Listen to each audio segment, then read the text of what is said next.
Nesta videoaula, nós vamos iniciar o estudo das matrizes. As matrizes são muito importantes para a álgebra linear, porque com ela podemos fazer várias operações, como diagonalização e transformações lineares. Mas o que é uma matriz? Uma matriz M por N é uma lista de números organizada da seguinte forma, onde as linhas estão na horizontal e as colunas estão na vertical. No caso aqui, nós temos uma matriz M por N. Se M for igual a N, nós dizemos que a matriz é quadrada. Além disso, numa matriz nós identificamos a diagonal principal, que é esta diagonal aqui, e a diagonal secundária, que é esta diagonal aqui. Um exemplo especial de matriz é a matriz identidade. O que é a matriz identidade? É uma matriz onde os elementos da diagonal principal são iguais a 1 e todos os outros elementos são iguais a 0. A matriz identidade sempre vai ser quadrada. No caso, a matriz identidade de ordem 4 é esta matriz aqui, 4 por 4. Além disso, vai ser comum nós ouvirmos falar na matriz transposta. O que é a matriz transposta?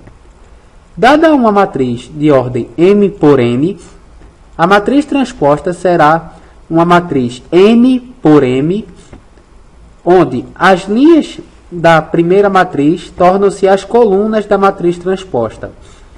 A matriz transposta é a matriz onde nós trocamos as linhas pelas colunas. Por exemplo, se nós temos esta matriz aqui, 2 por 3, a matriz transposta dela será a matriz 3 por 2. Note que a primeira linha dessa matriz daqui de cima virou a primeira coluna desta matriz aqui embaixo da matriz transposta. O mesmo ocorreu com a segunda linha. A segunda linha da matriz é a segunda coluna da matriz transposta, e assim sucessivamente. Nós podemos fazer operações usuais com as matrizes, de maneira análoga a que fazemos com números. Por exemplo, vamos trabalhar com a adição. Nós só podemos somar matrizes se elas tiverem a mesma ordem. Não podemos, por exemplo, somar uma matriz 2 por 3 com outra matriz 3 por 1. Nós só podemos somar matrizes de ordens iguais. Se esta condição for satisfeita, para nós somarmos as matrizes, basta somarmos seus elementos um a um. O termo A11 da primeira matriz vai com o termo A11 da segunda matriz. 3 mais 2 igual a 5. E assim sucessivamente. O mesmo vai ocorrer com todos os outros elementos. 0 mais 5 dá 5, 2 mais 0 dá 2 e assim sucessivamente. Nós também podemos multiplicar matrizes por uma constante. Por exemplo, se nós tomarmos a matriz A, essa matriz aqui, e multiplicarmos ela por menos 5, estaremos fazendo a mesma coisa que multiplicar todos os elementos da matriz A por menos 5. 3 vezes menos 5 dá menos 15, 0 vezes menos 5 dá 0 e assim por diante. Nós também podemos multiplicar matrizes propriamente ditas, mas para que nós possamos multiplicar matrizes, é necessário que elas obedeçam a condição importante. O número de colunas da primeira matriz deve ser igual ao número de linhas da segunda matriz. Se isto não ocorrer, não será possível multiplicar as duas matrizes. Por exemplo, aqui nós temos duas matrizes 2 por 2. Como o número de colunas da primeira matriz é igual ao número de linhas da segunda matriz, então é possível multiplicar as duas matrizes. Se por acaso eu tivesse uma matriz, se eu tivesse uma matriz de ordem 2 por 2 e outra de ordem 3 por 2, como 2 é diferente de 3, então não seria possível multiplicar essas duas matrizes. Supondo que a condição de multiplicação das matrizes seja satisfeita, como é que nós fazemos para calcular cada elemento da matriz do produto? É simples. Vamos considerar, por exemplo, o termo A11.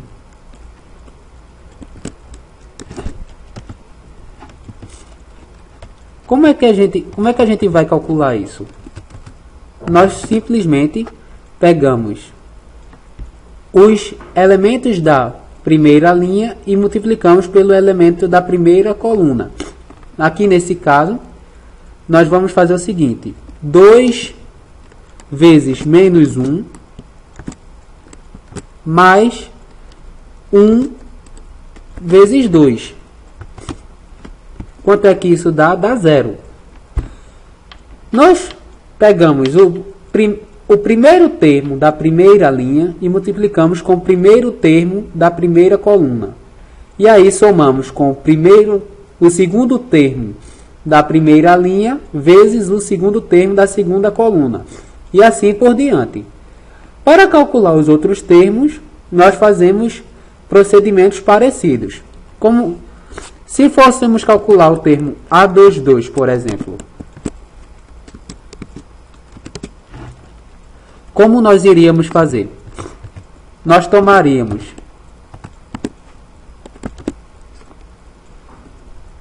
nós tomaríamos 0 vezes menos 0 vezes 4 mais 5 vezes menos 3. Quanto é que isso dá? Dá menos 15, que é o termo A22. Note que uma forma de memorizar como se faz esse procedimento é observando o termo que queremos calcular em questão. Por exemplo, se quisermos calcular o termo A11, basta fazermos esta operação com a primeira linha da primeira matriz e a primeira coluna da segunda matriz. No termo A22, tomamos a segunda linha da primeira matriz e a segunda coluna da segunda matriz. Se nós quisermos calcularmos o termo A21, nós tomamos a segunda linha da primeira matriz e a primeira coluna da segunda matriz, e assim sucessivamente.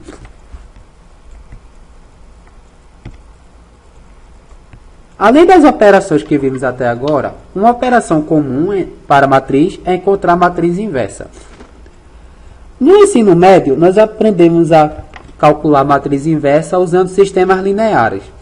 Mas existe outro procedimento mais interessante para encontrar a matriz inversa, que é utilizando as chamadas operações elementares.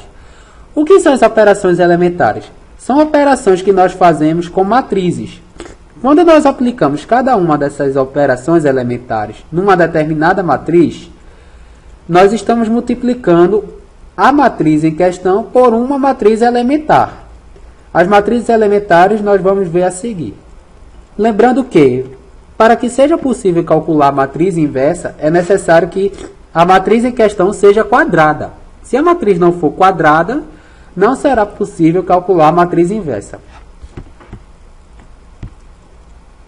O primeiro exemplo de matriz elementar é este daqui. E como é essa matriz elementar? É idêntica à matriz, não idêntica, é parecida com a matriz identidade, sendo que duas linhas delas são trocadas de posição. Por exemplo, se nós temos essa matriz 3 por 3, considere esta matriz aqui, M, e esta matriz elementar aqui, desta forma aqui. Note que esta matriz é semelhante à matriz identidade, sendo que a primeira e a terceira linha foram trocadas de lugar. Quando nós multiplicamos esta matriz por esta matriz, obtemos esta matriz aqui embaixo. Note que a diferença entre a matriz M e a matriz X vezes M consiste apenas na primeira matriz, sendo que a primeira linha inverteu de posição com a terceira linha. Ou seja, esta matriz elementar aqui tem a propriedade de trocar duas linhas da matriz de posição.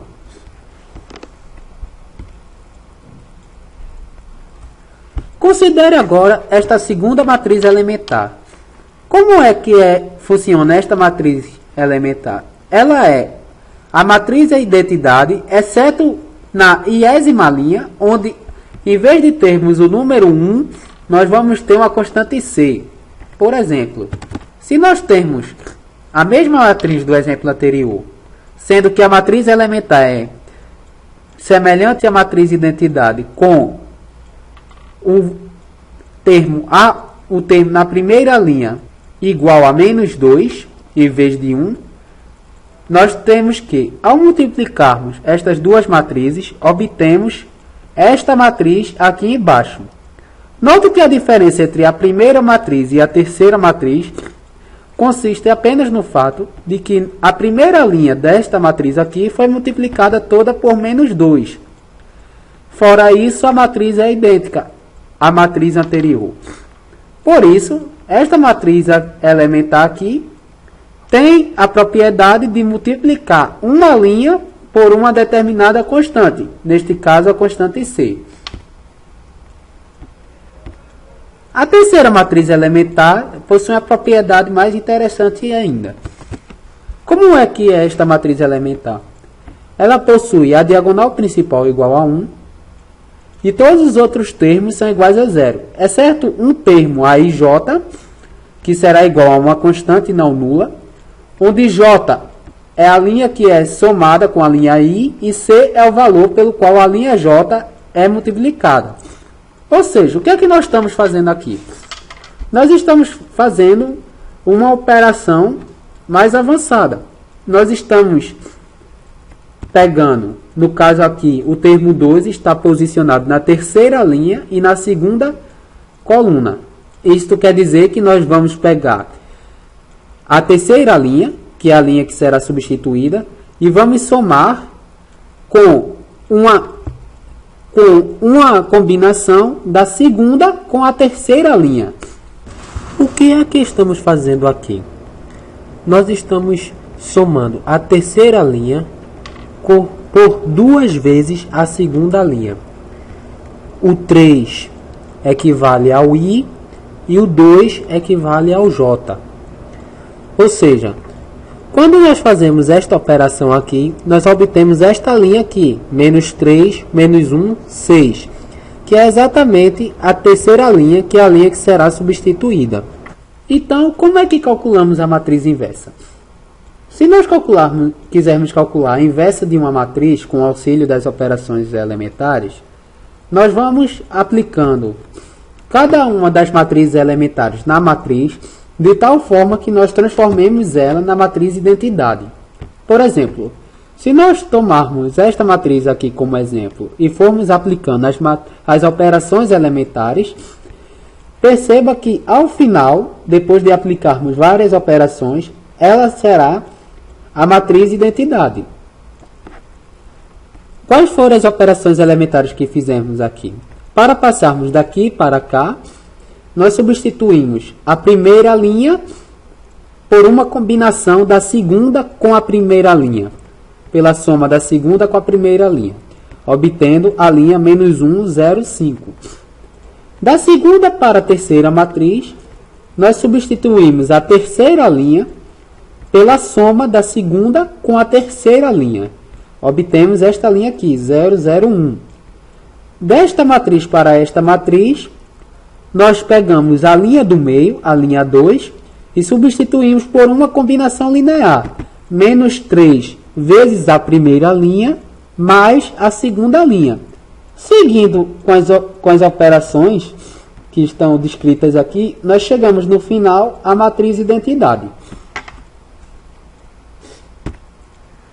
Mas sendo que não acabou. O que é que nós fazemos agora? Nós repetimos as mesmas operações elementares que fizemos aqui, na mesma ordem, com a matriz identidade de ordem 3. É como se nós repetíssemos as mesmas operações elementares nesta ordem aqui, com esta matriz aqui. Vamos obter uma matriz diferente da que nós tivemos aqui. Esta última matriz aqui, que nós encontramos depois de repetirmos todas as operações elementares, é a matriz inversa da primeira matriz que nós queríamos encontrar. Quando nós estivermos fazendo os cálculos na mão, lógico que nós não vamos repetir as mesmas contas duas vezes. E qual é um artifício comum que nós utilizamos?